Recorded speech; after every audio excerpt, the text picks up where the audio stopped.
Welcome to Investor Hangouts. Investor Hangout is a joint initiative of Aditya Birla Sun Life Mutual Fund and Value Research.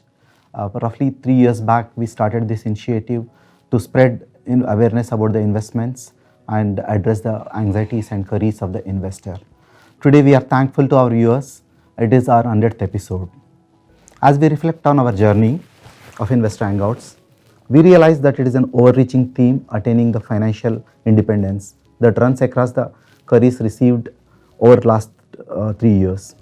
And so we decided this time we can cover 3 parts on focusing on financial independence. And today it's of the first of such episode, which is talking about the millennials, how they can handle their finances and financial independence. With me, I have 2 important speakers who will be taking the queries at the end of the session. Mr. Dhirendra Kumar, CEO of Value Research, and our CEO, Managing Director and CEO, Mr. A. Balasubramaniam. And thanks to both of you for being here. Thank you. And it's great to have both, and it's 100th episode. It's definitely the most important episode and a milestone for us. At Aditya Birla Sun Life Mutual Fund, we are proud to have this episode to move on. And to start with, I'll have my first question to Mr. Bala. Bala sir, we have My First Paycheck is a theme we run at an investor education initiatives, and I'm sure some time back you had your first paycheck, and which was always special. And looking at how long back you got it and what did you do with your first paycheck, did you get a advisor who is advising you like the way you are today, and what was you reflect on it? Very interesting actually. That's first paycheck in the early 90s, late 80s when I got into the job. And salary levels are not as high as what we are seeing today. It's very small value in relation to what we are seeing today. The first paycheck naturally in those days, as we all used to practice, as we were advised by our own parents, and the first paycheck went to God, right? We call it the hundi. So maybe it was such that it could help us multiply your own income as we progress in your life. But again, then comes is the savings, and the childhood days, especially, the parents always have the habit of investing through the recurring deposits, and that's the way in the early days it used to work. And if we convert that into an SIP, I still have an SIP which is still carrying a value of 400 rupees in my own books, which is called Payroll Savings Plan, and I subscribed when the company had given an option to subscribe an SIP. So I broke it 1,200 rupees into 3 parts, 400 rupees to ILS schemes, and rest of the 800 rupees into various equity schemes. Those SIPs are still continuing, and that's where I did it. And believe me, it only got multiplied. You start with small amount in SIP, you continue, then as your salary level increases and keep increasing in SIP. Therefore, SIP has become part of my portfolio. That's phenomenal to understand from you. Probably the SIP now in your pocket, which can shake us. You're walking the talk. We are very glad. Dhirendra, learning from Mr. Bala's investment as the first paycheck, and even the asset allocation, which has happened way back, 400, and but I was watching most of your episodes on Hangouts, and you always preach about starting early. I mean, sometimes starting early may be difficult, but what is that reason you said start early of your investments? Primarily, savings is a habit. So, and it is not a function of scale. And people find a lot of it. And today, finding excuse not to save, you have just too many. One is, the first and foremost is that, why save? Have fun. Because savings is postponed consumption. Why do it in future? Why not spend it now? So the pleasure of spending the money now, that's one. But besides that, there are many excuses. One is that, I don't know how to go about doing it. Or when I will have more money, then I will do it. Right now, there is absolutely nothing. 500 rupees mein kya hoga? It starts with that. I will have some meaningful. Then I don't know, and some expert knows it. And till I find that expert, so, these are usual excuse. And you don't get to appreciate the magic of compounding, the joy of, the magic that happens with 5,000 rupee going. I would say that, somebody who has no access to even markets should start with something, irrespective of whatever, without knowledge, without understanding, without the understanding of whether he's getting into a balanced fund or something, or a equity fund. Don't get into the complication. Get started anyway. Doing it with your small money, you understand 2-3 things. One is that you are able to accumulate something which you didn't have in the first place. The power of compounding that you see. And third is, when you do it at an early stage, it helps you, postpone some of the trivial spending that happens, some of the casual, you understand the worth of money. And so the magical impact, and that habit, once it gets formed, then it is very difficult to reverse it. It's exactly the opposite of the habit of spending. If it is formed very strongly, it will be very hard for you to save. So the reverse is just as true. That's nice, Dhiren. I mean, probably what you can say is it inculcates the discipline, and it will also help them to beat the inflation to get that regularly. And this is the one which is they can invest every month. That becomes a habit. Yeah, early stage is all about appreciation of the fact that this is a good habit, and you will be independent. It gets you dignity, having and immediately you start getting recognition in indirect forms. That you will have all your friends or all people around you, and you will be a better off person. You will actually feel that you will feel more confident simply because you have your own savings and you don't have to depend on others for anything meaningful. I think it's phenomenal. I mean, I really appreciate the way we should start. But when Bala said you started your first investment itself from your first paycheck, starting early is important. I think it's the right way to start. But right way to start with the right asset allocation. But when you started, you bifurcated into 3 investments. But probably what you suggest the millennials today, what kind of right asset allocations, right to start, but what is the right asset allocation they can look at? So I think millennial itself is his reflection of that is a young age, is a youth, and he has a long innings to play when he gets from the job.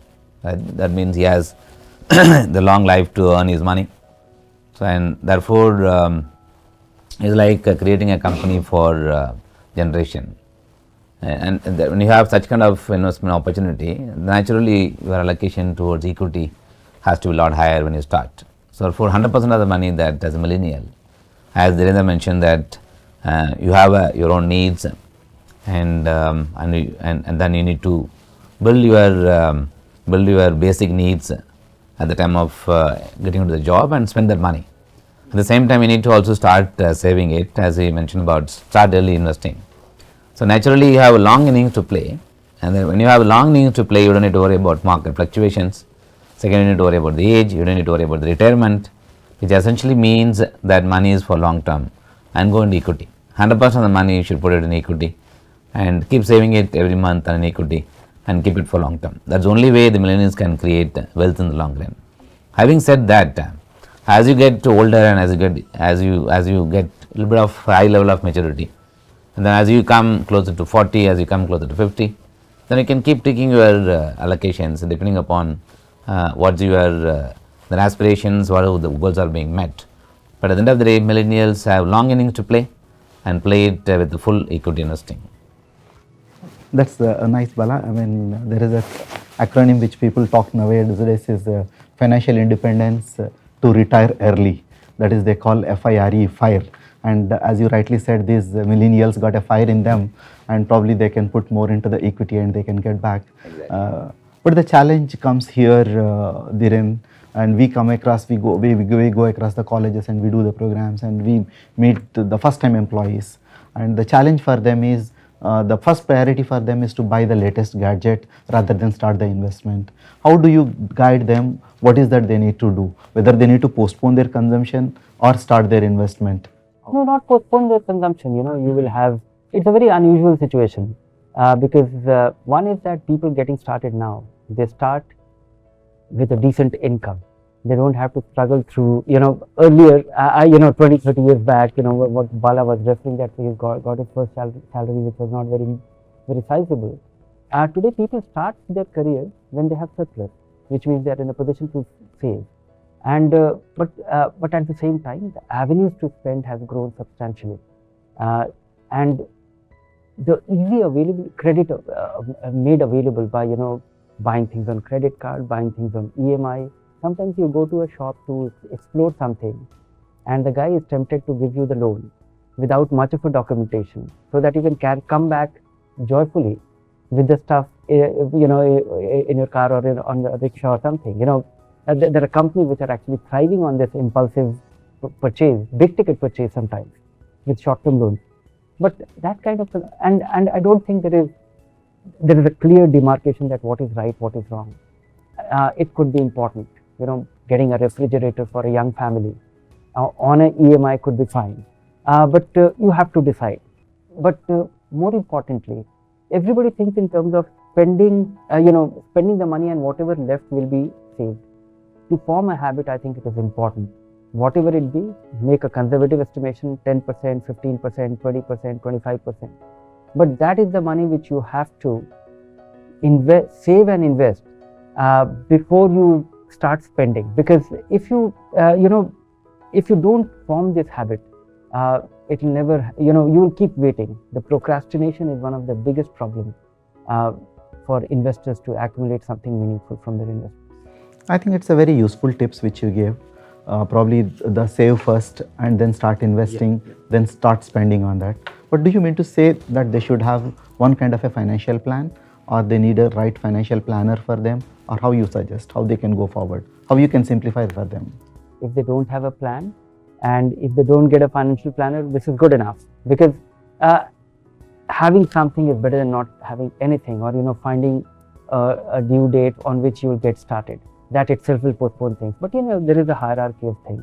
One is that how to go about doing it. If you do these 2-3 things, one is the money which your emergency money, that should be handy. It depends on your own configuration. It could be in your locker, it could be in your savings bank account, or in a liquid fund, depending on the complexity of your family structure or emergency anticipation. You can do that. That should be the first priority. Health insurance, because number 2, because that is something which can derail all your savings plans. Somebody's bad health, hospitalization can completely put it off road. Third is, if you have financial dependence, definitely have the term insurance, because till you accumulate your net worth, you will not have enough to cover your family. So term insurance is the finest way, possibly cheapest way for a young person who has no net worth to get the cover for your family when it might, just in case they need it. And then after that, what Bala said, invest for the long run, invest in equity. And even if you don't follow asset allocation, but if you don't follow asset allocation, then you have to follow one more thing. Invest and forget for next 3-5 years. Don't look at it every day. And you will be taken care of. It's a very holistic approach. Thanks, Dhiren. But Bala, when you said they need to invest in equity to start with, like for them, equity is a better option for the long term. But they may have some other goals. Maybe they're getting into the married life. Probably we can deal in the next episode, which we talk about how you suggest an hybrid fund for them. See, hybrid fund, in some sense, it takes care of your allocation. So that is essentially, it has some bit of fixed equity component, and it has a fixed income component. In the equity market, when it fluctuates, sometimes people do have questions that have got too much money lying in the equity, and therefore should they create a cash, and vice versa also will happen. So that normally takes care in the hybrid fund. Again, as Dhiren mentioned, you have to, whether it is hybrid fund, which is equity oriented hybrid funds, then you have debt oriented hybrid funds, and both the funds can actually act as an alternate to either an equity investing for a high focus equity orientation hybrid funds, and high focus debt funds can actually fulfill the needs on income needs, and both I think have to be looked at from a longer term angle. Any investment that you make, whether it is equity or a hybrid fund with high equity exposure, or a hybrid fund with high debt exposures, or a debt funds, you have to give a minimum of 3 years and go as long as possible in order to get the best experience. Thank you so much for that, Bala. I mean, I look at hybrid fund could be another way where they can look at auto allocation is happening for them. And this millennial have a habit, fill it, shut it and forget it millennials. Probably you just start invest in hybrid fund, your SIP every month, then you can just forget it and it will accumulate, and it takes an auto allocation. As he said rightly, this will also get into a mode where over a period of time you have a long-term wealth which they are creating it, and it's and you also suggested a liquid fund for them, their emergency fund. Emergency fund, liquid fund, or you know, even the debt-oriented hybrid funds can well be, because you know your emergency fund may not, you know, the emergency may not be there for a long, you know, it could well turn out to be long-term investment. At the same time, all mutual funds are liquid. You get your money in 1, 2, 3 days. One should have a hierarchy for your emergency fund. Money which should be in the locker, money which should be in your wallet, money which should be in your bank account, and then the money which should be handy when you need it at a day's or 2 days notice. Yeah, I think thanks to both of you for that, and indeed we did discuss a little bit of how can make the entire job of investing easy for millennials. Probably the guidance from you coming is start investing from the first paycheck and make a simple plan where you can start implementing. You can start even with a hybrid fund and have an allocation to equity, that way auto mode, and get a liquid fund and take care of your dependents and take care of your parents and have an health insurance which you spoke about it. Anything else you want to suggest, Dhiren? Start now. Most people, you know, it is good problem to have that you have accumulated and your investments are not doing well. But if you don't start now, you won't have any problem. You just won't have the money. So start now. Don't find excuse. And you know, these hybrid funds are a great way for somebody who is uninitiated, because you know you normally have people who are historical fixed income investors. They have only invested in PPF, or they have been in government service, or you know their only deduction has been public EPFO. So they are not used to the market, you know, how markets behave. Markets prove to be very rewarding, but in the short run they prove to be very devastating. They're very unnerving. You put your 100 rupee and sometimes you see that, oh, it has gone down to 78, and then you start worrying about it, and then you are driven out of the market. The way to actually experience it is in a manner so that it becomes acceptable to you. Balanced funds are a great, you know, way to do that, because you are able to take a very steady take on growth. Your money grows well. 70% of your money is in equity, but it doesn't really collapse the way equity does because of that 25-30% shock absorber of fixed income, and that makes it little more acceptable to people. So don't find, you know, for your long-term money, give up on the excuse. Start now, and because you know there are many excuses that will come your way. One is that after you have convinced of all this, then you'll say that let the market get fixed a little bit and then I'll start investing, or market is too expensive, or it has just gone up too rapidly, or now it has gone down so much. So people just keep waiting, you know, forever, and then you know the money is idle. Then you have the spending avenue. So all these things, get started now, stick to it. I think one more thing which should be, you know, kept in mind is that once you have been able to form this habit of whatever 10%, 15%, 20%, people think of investments in terms of they're doing some kind of essential duty. No, you are actually doing a very important thing of taking care of your, you know, accumulating for your future income needs, or you know, money when you will stop earning. With that in mind, everybody thinks in terms of constant. Like Bala was saying that he has been doing this much rupee of SIP for all these years. Why a fixed thing? Because his salary would have gone up by 50 times. Why not that saving component? If you think in terms of percentage of your income going towards that, or your investment component growing at a certain pace, then I think, you know, that will be fair to yourself, and that will not be a very hard thing to do. So one is get started anyhow with a balanced fund, and then increase your investments over time. Thanks, Dhiren, for that remarks, and start now, don't postpone. This is the last question to you, Bala. How do you suggest most of these millennials, when we look at, they're a bit confused on their tax planning because they just got into the employment and their taxable income. Do you feel ELSS can play a vital role for them, and your closing remarks around it? Yeah, I think clearly, as I mentioned earlier, that he has a long innings to play. At the same time, every individual today comes in tax bracket because of high earnings that they have. Definitely tax planning has to be one of the way of investing. Second is for saving tax, and third is for creating alpha in the portfolio. All the three are very important. and therefore ELS schemes play a very important role compared to any other option that they have today of equal tax saving it gives you, but from wealth creation point of view it serves both the purposes.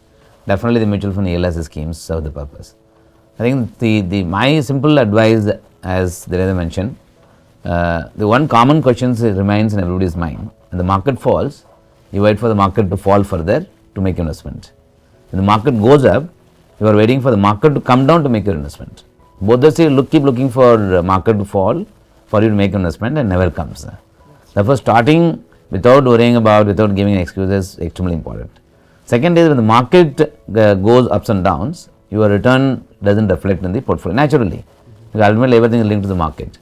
And most of the people actually do look at the market value, and suddenly they realize I invested last year and I'm not making money, I may make the right investment. The very fact that when at the time of investing, you thought about investing for 5 years, 10 years and 20 years, just by looking at the market, you will make mistakes of stopping your SIPs, although one should not do. And sometimes it does occurs in the minds of people, whether it's millennial or non-millennial, even the matured investors, they do go through this confusion. Therefore, I would suggest, one, don't worry about market fluctuations, start early, continue your investment, and don't monitor that closely for you to take any kind of decision which will keep you away from the goal that you have in mind. I think keep this in mind, and I'm sure the success will come. Thank you so much, Bala. Today, glad we have two individuals with a very rich experience of little over 25 years of experience each of them carries with us, and it's a great wisdom they share for the millennials. I think I'm sure this episode will be very useful for most of the millennials to follow. And Dhiren, thanks again. Thanks, Bala. Thank you. And we have few questions around this episode which are coming in, and some of them millennials coming from the various professions. I think the first question which has come from a doctor, and it's like this question, I'll put it to Mr. Bala. Bala, here is a question from Mr. Mishra. Doctors usually take slightly longer to start earnings because of their studies. Should they make any specific changes in the financial plan because of the delay in they get started, since you said they should start early? Yeah, I think the income starts because till the age of 30, 32, all doctors are busy in studying and preparing for the next round of building their own career all the time. The real earnings for them starts maybe after 32 or 34. Of course, you apply the principle of your age minus your 100 minus the age, that determines your allocations. At that point of time, you should not be too conservative in choosing schemes which doesn't give you the longer term wealth. Therefore, that principle has to be applied even at the age of 32 or 33 when you start receiving your paycheck or the income starts coming to you. Apply the same principle and then go for it. And that's something very important. Second is their income, depending upon what they do, the income can fluctuate. Somebody who practices, income can fluctuate. Therefore, they should build very high discipline of saving this money the day they get this money in their hand. Most of the time, the doctors keep the money in either in cash or in the savings account, not deploying the money judiciously into schemes that can generate them a longer term return. So therefore, they need to also pay attention. But as they get my income, they need to also look at T minus to the day they get their income. Within 3 days, they need to not only just deploy in the bank, they need to also look at their investing opportunities apart from what they plan actually for the spending. I think these are simple discipline. If they are able to keep it, I am sure it will help them in building a good portfolio that could help them in the long run. Thanks, Bala. I think it's good they take care of health of the people, but they need to take care of wealth of themselves. Thank you so much for that advice. Dhiren, here is a question from Shipra. It's a question, what she says is, would you suggest buying a car loan, or what portion of the total cost should I pay as a down payment? So far you are talking about investments, here is something about spending. Depends. If you can do without a car for a while and you can start saving and investing in a manner that you can buy your car it is actually a reverse EMI. Instead of borrowing money to buy a car today, if you can postpone the buying of the car and start investing, so as if you are paying the EMI and accumulate money and also the appreciation, there are two advantages of it. One, it is eminently possible because if you are living in any of the leading cities in India, you can actually enjoy car without buying one today. It is possible. with the Ola and Ubers, you don't have to necessarily buy cars. Then of course, there could be, there could be a need. If there is an urgent need, by all means go and take a loan, buy it. But if it is not a very urgent thing, then do this reverse. Accumulate your money and you will save on the interest. And every purchase every buying that you do based on borrowing, you have to see that whether it is a consumption or whether it is an asset. And on that front, so I would say that borrowing money is justified only in two cases. One is emergency. You land into a hospital and you need the money and you have to take the money or borrow money on the credit card or from your friends or anything, is fine. The other is a home loan. You are buying an asset which will appreciate, it will save you rent, and it will also get you a tax break. There is no third kind of borrowing which is justifiable. One should try and avoid or configure his consumption or spending so that you never have to borrow. There are some borrowings which you should never do, because no investments ever generates the kind of return and the kind of interest that you incur on that, which is the credit card loan. It's amazing that people end up spending 30% per annum or sometimes 36% per annum, and they don't even notice it. Thanks, Dhiren. I think the next question I'll have it to Mr. Bala. Bala, it's a question from Mr. Niladri. He says, why is it not recommended to periodically book profits in SIP? Interesting. See, SIP itself is creating a portfolio for your longer term need.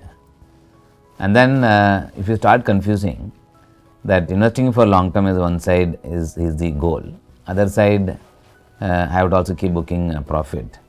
The profit is going to again go back where? Again it has to go back to the investment unless you have a spending need. And therefore these two don't go together as a concept. Having said that, the allocation of the SIP you put in equity, and then as time progresses, one has to start paying attention to hybrid funds, you start paying attention to conservative hybrid funds such as MAP schemes, and then start paying attention to interest rate bearing schemes, which is the fixed income schemes. That's where I think asset allocation comes in. So while do that in SIP, build your longer term portfolio, any profit booking in the mutual fund has to come in the nature of moving from one asset class to other asset classes, and that's called rebalancing of your portfolio. Has to be on an ongoing basis, maybe at the interval of 6 months or maybe at the interval of 1 year. It just review your portfolio and see how does it work. And then profit booking should always come only if there is a real need to move out of the investment and have some spending needs. I think if you keep that as a principle, money can move within the same mutual fund schemes, which provides 4 different type of solutions, which I generally call it as 4 solutions. For saving solutions, there are the liquid funds. For income solutions, there are fixed income schemes. For wealth creation, there are equity schemes. For tax solution, there are real estate schemes. You can actually use all the 4 different type of mutual fund product, which come from every mutual fund, can be used actually for your asset allocation model, and that itself will help you in booking your profit needs and at the same time move on in asset allocations. That's a very good answer, Bala sir. It's you're very simplified how the millennials can look, not only the question answers to the Niladri, but it's how they can look. There are 4 ways, 4 buckets they can keep, and that mutual funds can serve their entire purpose of wealth, tax savings to the wealth creation side. Probably mutual funds are their mutual friends in their life to grow and create the wealth. Here is again a question to you on EMIs, Dhiren, and it's a question from Deepak. He says, is there a way to avoid EMIs? I generally end up with them after impulsively buying gadgets, and it so happens many a times for many of us.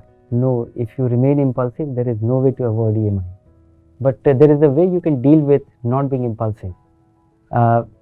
Change your way of life, change your friends, and change the kind of YouTube channel that you are following, which is the gadget review and other things. And always remember your this particular thing, which in the earlier part I was not able to tell it with as much clarity. If you buy things you don't need, you will soon sell things that you need. So, and when you sell things that you have bought which for consumption, they don't get you anything meaningful. You take a car from a showroom and you try to sell it, you will fetch 20% less, 30% less. You get a phone, expensive phone, and in 6 months time it is an outdated phone. So think about your impulses and think about, and also do a little bit of, so change your friends, because it's normally the peer pressure which drives you to do that, or not, don't change your friends, but reconfigure your friends, or read something else and resist this. Thank you so much for it. Probably it's a good answer. Hope Deepak, we have answered your query. Probably the Dhiren says is you move from one EMI to other EMI, not the paying the monthly payment. Probably the equity monthly investment, which Bala suggested, that is a SIP. That could be your new EMI. And here is a question, Bala, for you. It's a question coming from Mr. Amit. I am saving significant part of my salary to fund my MBA, which I want to do abroad. I am planning to go abroad after 2 to 3 years. Where should I invest my money? So I think somebody is saving for going abroad, which I would also assume it comes again what age you started, and if I am planning for it's my own education, so I am not planning for down the line 20 years, 30 years, maybe down the line say 2 or 3 years. If my parents plan for kids' education, definitely the plan for the educations after they attain the age of 18, then goes down to 22. That means you have a I would assume long period of planning. So I think it depends upon what kind of segment of the people who are actually planning the saving. But at young age, go for an equity. If you don't have too much of time, I think you are just planning it in the later part of your teenage and for your higher education going abroad, then we are left with only 4 or 5 years for you to make the savings and build a corpus actually for overseas savings. Then one has to go for fixed income. And there you cannot afford to take the risk, but that money is coming back reasonably in a reasonably good quantum for you to meet your needs. I think is more important, and that money cannot be invested in either in an equity, which will probably go through ups and downs. It cannot be invested in PE fund. It cannot be invested in real estate fund. Then it has to be invested only in the fixed income schemes. So depending upon how long you are planning to give that for your investing, and that will determine which scheme that you need to go for. Thanks, Bala. It's like you say to them, depending on the time frame, you invest what kind of assets you want to get it. Thank you so much for it. And here is a question, I think looks like is a question from Mr. Rajan. Looks like he has invested his money. I mean, the answer question says, how safe are credit risk funds and long-term funds and gilt funds right now? Can they be preferred over fixed deposits at this point of time? No, if you are actually looking at a comparison with fixed deposit, none of it will compare with fixed deposit. They all come with their configuration or a a component of risk and return of different kind. Like gilt funds, they have no credit risk, but they are exposed to the market risk. If interest rates go up, they will go down, and they go down quite dramatically because gilts are also available in very long term, have very long term. You will have 10-year, 15-year, 20-year government of India bond. If interest rates go down by 1%, they can actually collapse by 10, 15 or 20% as well. So nothing is risk free. They all come in and it's important to understand that how do you actually prepare yourself to take the risk in a measured way. And if you are strictly comparing it with FD, then you limit yourself to ultra short term bond fund, liquid fund, because there is also an advantage there. Those funds will get you fixed deposit kind of return with very small likelihood of they going down in value, and they will be more tax efficient. They will provide you superior liquidity. So if you want to have a strict comparison, be there. Credit risk fund, they assume they are supposed to, the name itself is a little scary, that credit risk, so you're taking risk, but basically they are lending it to companies to enhance your return, and the fund manager does a job of reducing your risk or assuming or evaluating your credit in a manner that he is least exposed to the risk.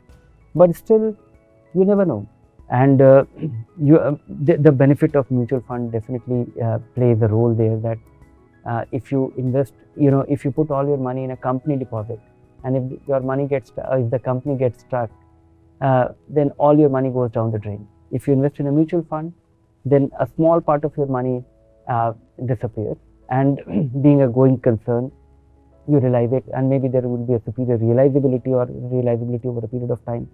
So strict comparison with FD, limit yourself to ultra short term bond fund and lower. Thanks, Bala. Thanks, Dhiren, for being here at the 100th episode. It's very meaningful and it's very profound. And 100th episode is coming at this point of time where we have two celebrities to answer. And before I think I can have some concluding remarks on 100th episode, it is I can only show some statistics to the people. We have 25. You have answered 25,000 questions in 100 episodes. 100 episodes, and we have 6,50,000 people who have registered for this, and we have over 3 million people who are watching it over a period of time. But what is your experience, Chase, around it? Oh, I need to really highlight 2-3 things. One is that 25,000 questions. I'm quite impressed that we have dealt with so many questions. But more importantly, when this 100 episode of Investor Hangout is an example of start somehow. Because we talked about Investor Hangout and it took 6-7 months, and then one fine day I thought that let me do a extempore monologue, and that is how Investor Hangout started. I just sat in front of a camera and started answering questions and talking about a hot burning topic that day. Second thing is that a lot of people say that Investor Hangout is talking the same thing, and yes, we talk about 10-15 things. And why we talk about the same thing? Because these are very simple things. It requires reinforcement. It requires repetition. It requires it requires repetition in a different context. People were asking very different kind of questions. Tell me the hottest small cap fund 1.5 years back, and how to reduce their losses in small cap funds, and moderating the Investor Hangout has played two important things. Played a very critical role in two things. One is moderating people's expectation in a crazy market and telling them to have courage and reinforce the thought that think for the long term and it is important to invest through the lean time. And appreciating all the risk of investment, because any investment you will have to take measured risk, and being measured about it, we help you measure it well, appreciate it better. Phenomenal. Congratulations. And thank you for enabling this. I think credit goes to my CEO, MD and CEO, Mr. Bala, whose brain's child is have this Investor Hangouts. And today it's turning out to be a great initiative from us. And thanks for watching us. Probably we thank all our viewers for patronizing Investor Hangouts every alternate week. Thank you so much.